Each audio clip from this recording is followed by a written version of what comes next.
regarded human rights, in his own words, as a magnificent obsession. Some of my friends, he said, are worried. They think the subject of human rights may be dangerous. I believe exactly the contrary.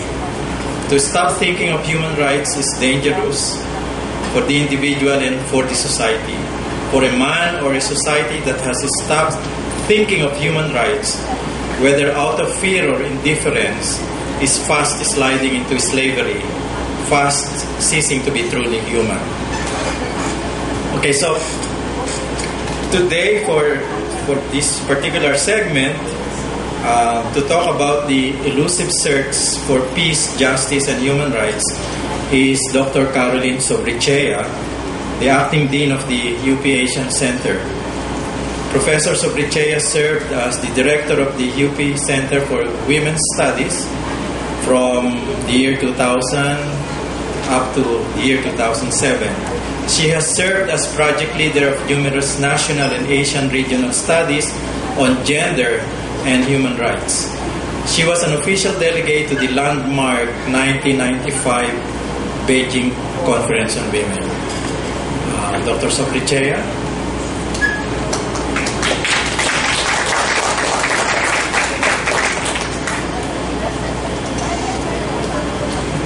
Distinguished officials, colleagues from UP, mga kaibigan, magandang umaga po sa ating lahat. Wala pa yung mga iba inaantay ko yung iba. I remember having been invited by Swantam International in Pasig, and it was very early in the morning, and the listeners started to trickle in. And I was surprised that they consisted mostly of hourglass rich women. One or two had 5 dogs, so I ended up talking to dozens of dogs. But I thought that was a fascinating first-time experience. Now I can talk to the chairs. But anyway, magandang umaga sa ating lahat. Of course, I appropriated the broad topic that was given to me and rephrased it because of my location. I cannot, in all honesty, talk of human rights and how we have appropriated and practiced it in a very generic and general sense. So my topic is a smaller but equally significant topic within the broader discourse of human rights. My topic is promoting gender justice and women's human rights, gains and challenges. 38 years ago, former President Dr. Salvador Lopez gave the opening remarks of the National Convention on the renovation of Philippine society, which was then sponsored by the Philippine Sociological Society. This event occurred just 4 months after martial rule was declared, and the campus was in chaos due to the arrest and detention of several faculty members and students. I remember this building was very new at that time, and we were scampering all over the place. I was a faculty member of the anthropology department. We lost many faculty members then. Some went underground, some went detained. Many of my sisters were raped and tortured in detention. He mentioned in his speech that UP had always paid close attention to the development of social studies, particularly sociology and anthropology. He said, and I quote, "The University of the Philippines has never been a cloister for spinning fine theories about human beings and society, divorced from reality. The infinite possibilities of this university make it, as I have said more than once," he said, "an active, perhaps the most active agent of change in our society, engaged in creating the conditions necessary for national development and survival." He continued to say that I have always insisted that development should not be conceived or measured in purely economic terms, since social, cultural, and political elements are equally essential to balance national development. If President Lopez were still with us today, I'm sure he will be a little proud of what we have done. our generation of former FQS activists, now UP teachers. Since we have seriously taken on his counsel to engage the theory and practice of knowledge production, of teaching and extension service through the use of interdisciplinary and critical approaches. One of the most significant tracks that taken by UP in the last several decades has been the development of women and gender studies, and here's where I'm coming from. I'm tempted to talk about the Center for Women's Studies, but I will not do so. My paper, therefore, describes and analyzes how feminist studies and other forms of academic activities have critically examined the deployment of sexism in recent research, teaching, and other forms of academic endeavor. I also discuss here some good examples of how feminist scholars have produced and deployed empirical texts and theoretical perspectives that privilege the need for the continuing fulfillment of gender justice and women's human rights in the country and all over the world. Unpacking the gender dimensions of cultural relativism. I'm positioning myself as an anthropologist here, and how I had to struggle and challenge the very foundations of the discipline that gave me my degree. In a paper I wrote several years back, I recounted my struggle to unlearn the many sexist and misogynist ideas in anthropology in order to understand the life and problems, especially of poor and marginalized women. Ethnography, for some of you students, I'm sure you know about ethnography, as a research method has been heavily influenced by the theoretical school of structural functionalism and the positivist norms of social inquiry. Methods of social science research, and particularly ethnography of the old genre, puts high premium on objectivity, emotional detachment, and the unqualified respect for community traditions. As such, I learned how to live in a community as a young researcher then, without being emotionally affected by problems of poverty, domestic violence, or abuse by corrupt public officials. I wrote ethnographic texts without any mention of these problems because they were outside of what I believed then as a typical way of life. The functionalist framework influenced a researcher in ways that she or he focuses on elements of culture that promote the viability of social structures. Thus, issues like militarization, incest, rape, the high incidence of infant mortality did not often appear in early ethnographic literatures, particularly in the Philippines. Since these texts were viewed as culturally destabilizing elements. It took many years of self-reflection and engagement with feminist theories before I understood the politics of research and report writing.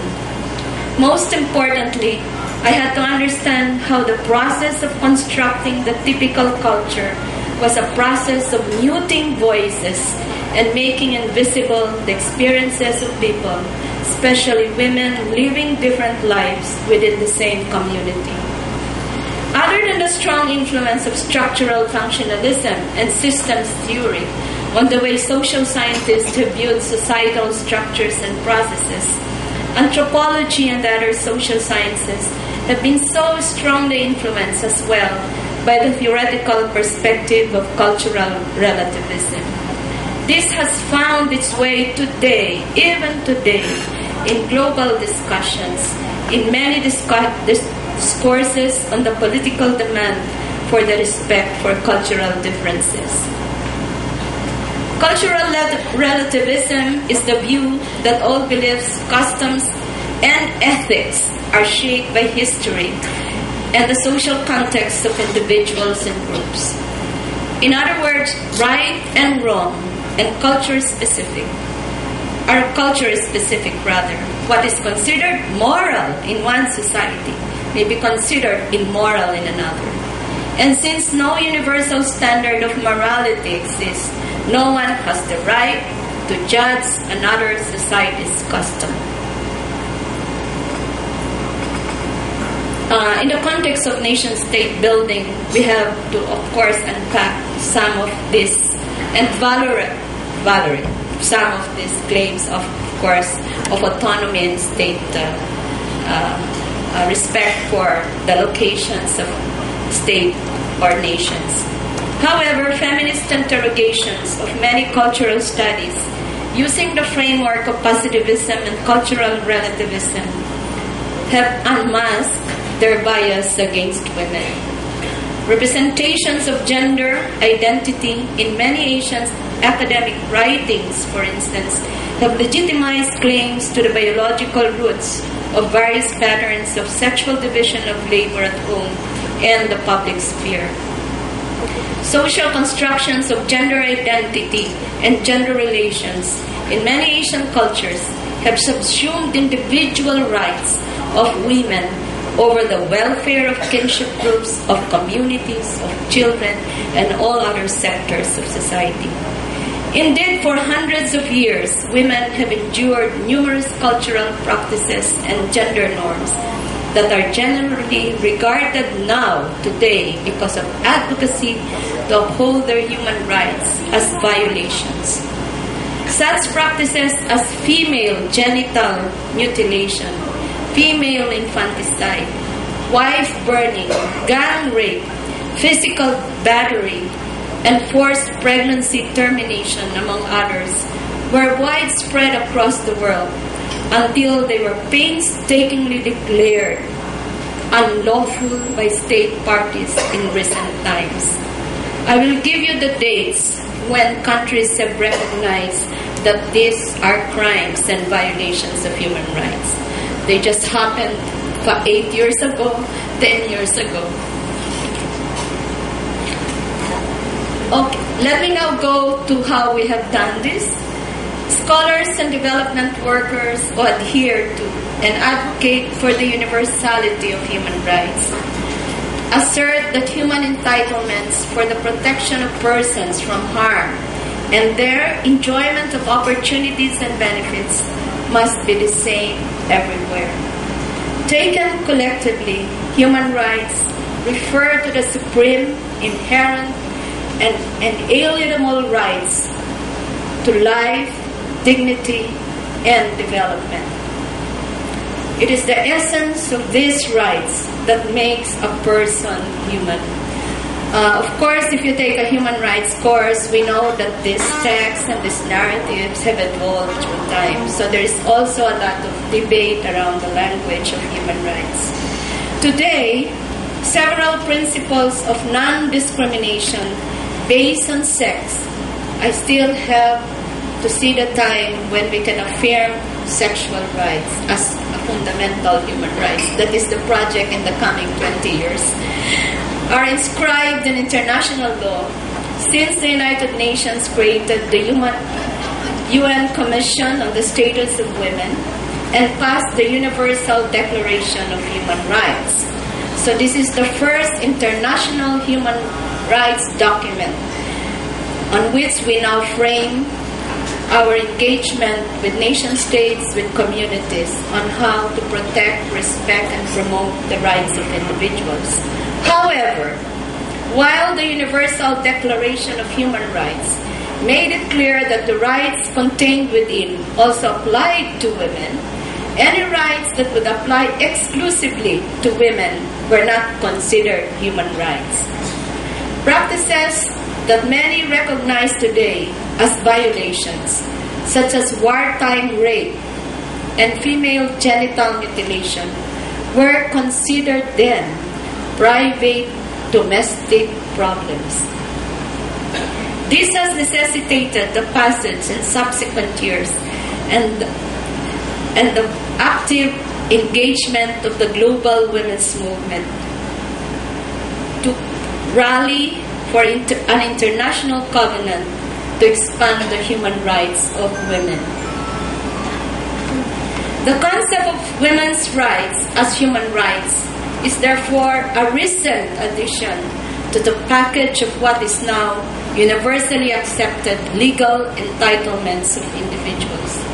It has been deployed by feminist scholars and activists across the world to effectively counter the claim of cultural relativism and unmask the many sexist practices of societies. We achieved this and acquired this language and enshrined it in international documents only in 1993. After the report, for instance, of several women and children who died because of infection from genital mutilation. This was one of the turning points in the history of the global women's movement. And a very powerful report on comfort women. And for the first time, we presented in an international forum all the horrific crimes that happened, including to Filipino women, because of the war during the Japanese period. At the 1993 World Conference on Human Rights in Vienna, there was clear and explicit recognition of women's rights as human rights.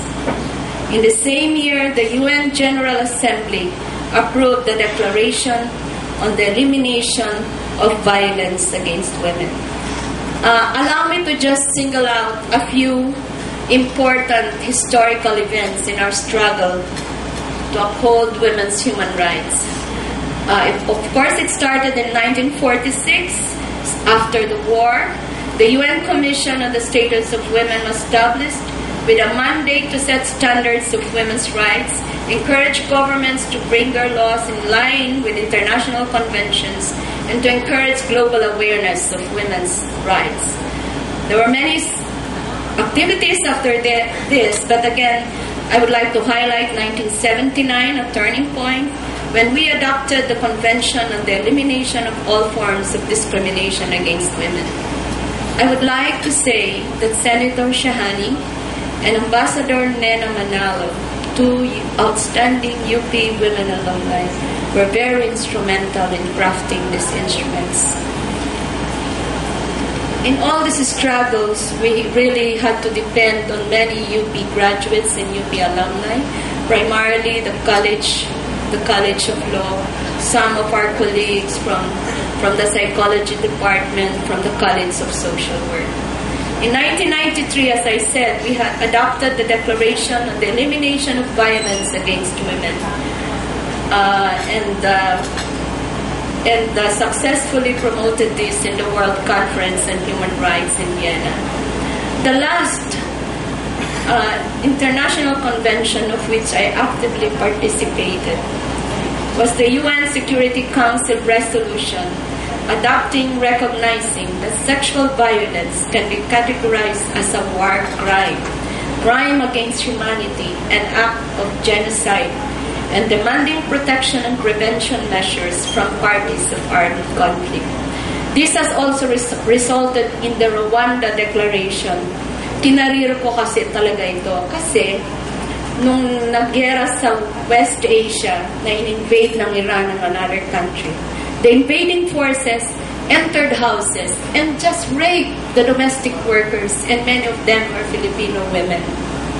So Senator Shahani said we have to actively participate and for once declare that when a soldier invades another country and goes directly and rape women, they will be considered crimes, war crimes. In the beginning, it was a badge of what? Of victory. When countries would invade other countries and rape so many women, that was a badge of victory. Now it is a war crime. And the Rwanda event put to test this declaration. We have problems now in Africa and Syria, and we're getting horrific reports of what is happening to Filipino women. Anyway, let me move on. Let me move to what we have done in the Philippines. I'll try to be very brief. Of course, the Philippines has pursued various gender equality programs in accordance with CEDAW. The 1987 amendments to the Philippine Constitution now has a provision to promote equality between the sexes. So we have done quite a number of initiatives around this area. Let me just go to my PowerPoint. We have ratified the international covenants that promote women's human rights, except for a few. I would like to see the ratification of the ILO Convention, which was just ratified in 2011 for migrant workers, to give more protection to many Filipino women and men also who go abroad to work. So the passage of laws to protect women from discrimination in work, in school, and from sexual and other forms of harm and abuse. I'm very proud to say that in UP, in all the campuses of UP, we have installed, seriously implemented the policies, and we now have programs and services to address this issue. There are regulatory measures to prevent sex and labor trafficking, especially of minors. We have a law on this. We have programs and services for survivors of sexual and domestic abuse, because these are some of the most serious issues in our country.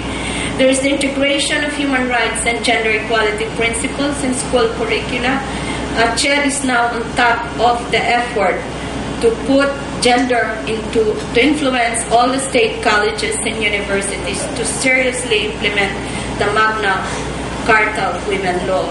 We have welfare facilities to support the economic health needs, especially of poor women. We are focused on poor and marginalized women, I think, more than the educated middle-class women. So let me go now to the few slides I have so we can listen to my commentators' remaining challenges. Of course, as you have listened to the speakers before me, we have had some gains, but there are persistent challenges. We still have a lot of patriarchal beliefs and practices. We still have rigid structures of class and ethnic inequality, and many destabilizing effects of globalization. These are the things that pose challenge to our efforts to promote the human rights of women. There's one of the serious problems here is we cannot stop the cases of sexual crimes and physical abuse. And in campus, of course, this is also a very serious problem. Not now, but maybe when I was the director, we had really to take care of this problem. Inequality and access to paid and productive work. What is perhaps the most serious problem faced by human rights advocates in the country is the resistance of some sectors of society, particularly fundamentalist faith-based groups, to the passage of the law that would ensure the rights of individuals to full access to reproductive health information and services. We have been clamoring for this law for the last 3 Congresses. I will be retiring soon, and I have yet to see the passage of this law. Where do we go from here? The way to go. We must continue with current efforts to uphold human rights principles and put the state to task in fulfilling its obligations to respect, protect, and promote the welfare of everyone, especially poor and marginalized women. At the same time, while we put to task the state for its obligations, we must also continue with our initiatives to capacitate rights holders, ordinary citizens, to defend, exercise their human rights. Thank you very much, and magandang umaga po sa atin.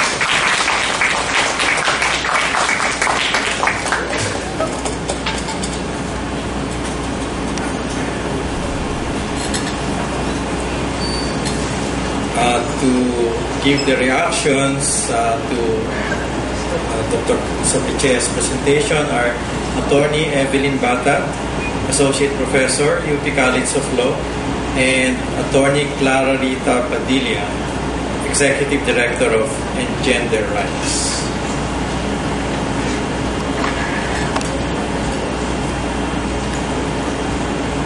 Thank you very much for this opportunity to at least give also my reactions to the paper of Dr. Carol Sobrichea. But before anything else, I would just like to correct the printed program because it says there that I'm an associate professor. But that's good because I was promoted. Okay, I'm just an assistant professor. Okay. At the outset, let me state that I fully agree. I'm in full accord with Dr. Sobrichea's presentation. But because I am requested to give my reaction, therefore this reaction will substantially reaffirm her observations. But I have to justify my presence here. So I will attempt to add on the points that she raised on three major points. One is on cultural relativism. The other is on the local responses to women, gender issues, and finally on the remaining challenges. Okay, on the first point, which is on cultural rights and cultural relativism, in the promotion of gender justice and women's human rights, one important aspect of inquiry is how culture and consequently the exercise of cultural rights impact on the full realization of women's rights as human rights. We know that under the system of the International Bill of Human Rights, particularly Article 27 of the International Declaration of Human Rights, which is echoed in Article 15 of the International Covenant on Economic, Social, and Cultural Rights. Cultural right is recognized, among others, as one of the special categories of rights, in addition to civil, political, economic, and social. And this Article 15, which substantially echoes Article 27 of the International Declaration of Human Rights, recognizes the right of everyone to take part in cultural life. And in the same vein, Article 27 of the International Covenant on Civil and Political Rights guarantees to persons belonging to ethnic, religious, or linguistic minorities the right, in community with other members of their group, the right to enjoy their own culture, to profess and practice their own religions, or to use their own language. While the above provisions provide the general scope of what cultural rights are, Ashburn-Ide, an international human rights expert, notes that cultural rights can also be seen from a different and more challenging perspective than those obtained or contained in the above provisions that I mentioned.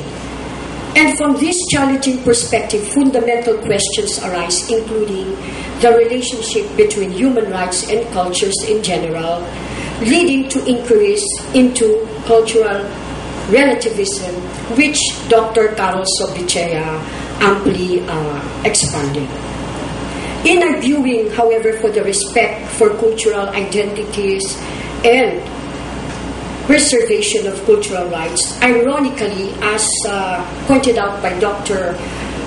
Sobrichea, cultural relativism became a convenient means to rationalize cultural practices and to legitimize the claims to the biological roots of various patterns of sexual division of labor at home and in the public sphere, thereby justifying sex role stereotyping and unequal access to power, cultural capital, and economic resources. So understandably, in the human rights discourse, cultural relativism is considered a tension point. Some argues the validity of cultural relativity